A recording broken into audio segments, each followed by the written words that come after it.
Oh, I grew up down the road in Yorktown, Virginia. Okay. And I just knew, like, from like 5th grade on, like I knew that all I wanted to do was sing. Yeah. And so, I was like in a bunch of chorus classes, what have you.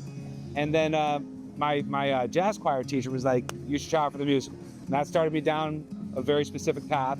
But the entire time I was still, writing music and whatnot. But because music theater mainly takes place in New York City, I moved up there. I lived there for 10 years. Like, I got really close to a couple things, Spider-Man and a couple of the lead roles in Next to Normal, which was a Tony Award-winning show. I did a 1.5-year long tour with Jesus Christ Superstar with Ted Neely and Corey Glover from the band Living Colour. He's Grammy Award-winning. It was a heck of a grind, 121 cities, and like I said, 1.5 years. But so yeah, been grinding a long time. But eventually went to San Diego. I moved out there with 2 of my dear friends who were both in the TJ Moss band.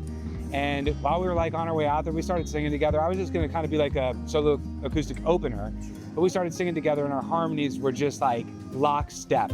And we immediately knew like, we got something pretty awesome happening. Yeah. So before we even got to San Diego, we had somehow managed to book ourselves at the Cosmopolitan when it was brand new.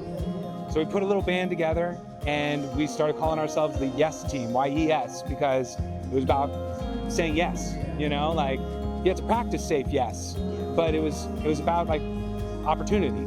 And so we were there playing the show. I was turning 34 at the time, and I was like, guys, I'm getting the word yes tattooed on my hand. I was like, I want to always remember what comes from being open to the possibilities of the world around you. And so we were lucky enough to have that band for about 5 years. At the height of it, we got taken to London. We sung for the Dalai Lama. We were part of this really big thing. Our whole thing was to bring unity through harmony. So all of our songs were like really positive. Even our sad songs were hopeful. And then the female singer, she'd always kind of like been a little bit too background. She wanted to be more. So she spliced off, started a different band called Mojo Jackson, which was a lot more of a dude band, and we created some great music in that and had a lot of fun. And then pandemic happened. But our third, not TJ, but our other bandmate Jackson, he moved to Nashville, and it just sort of like, I was like, okay, what are we doing here? And I've always been very family oriented, very loyal to that. So it was time to come home. And everybody kept saying, it's like I hadn't lived in Richmond since I was 23, and I knew that there was a scene here. People kept telling me.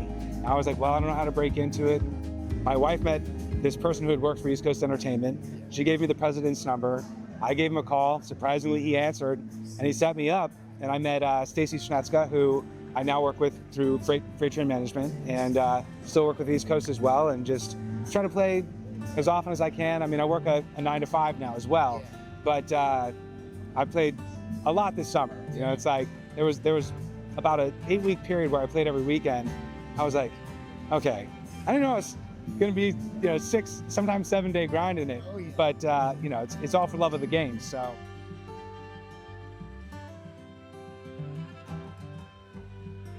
this alone, when I first got back, I heard about Coachella and the Fan, and I was like, what? I was like, this is so rad to have all of these different little microcosms. You can just walk around and experience something so unique. I had heard about the folk festival for a very long time, but like between that, the Bronze Island, the Friday Cheers, like it's popping. Like there's, but I still, I'm still trying to like find my way into creating like a true community for myself. Ignited RVA, like I was lucky enough that I got to do a songwriter round with them. It's pretty early on in sort of like my coming back out into the world party. And it was awesome. But I still like, I find it a little bit hard to quite like get to know people, I mean, part of it might just be being 45, I don't know. So I released a single, I guess it was about a year ago called Seeing Signs. And that was the first time I really released something under my name. I'm a very prolific writer, like I write a ton. Definitely, slowed down a little bit with the work week, but it's like I could probably play a full 2 to 3 hour set of just originals if that was like what was asked of me. but you know, you gotta drag people in. So whether it's by playing the covers of the mashup, you gotta get them connected first so that they can feel like there's a reason to, you know, drag themselves into what you have to say.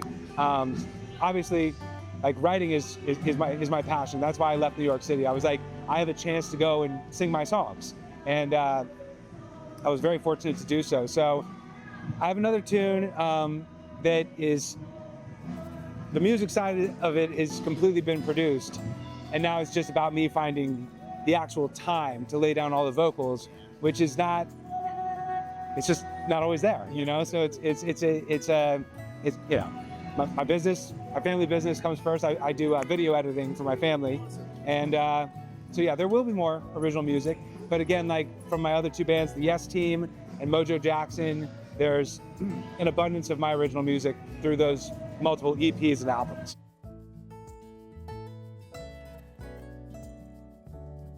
I mean, I'm just excited to be out here, you know, like I was most excited to play this because last year was just such an incredible experience, and it was just, you could just feel like the oneness with the people who decided to sit down and listen, and you could feel them being completely invested. So today was like a very exciting day for me, because a lot of the gigs that I play, they're restaurant gigs. I'm actually playing this Friday at the Wilderness Presidential Resort in Spotsylvania, which is like a campground, right? So I've got a feeling that could be pretty awesome.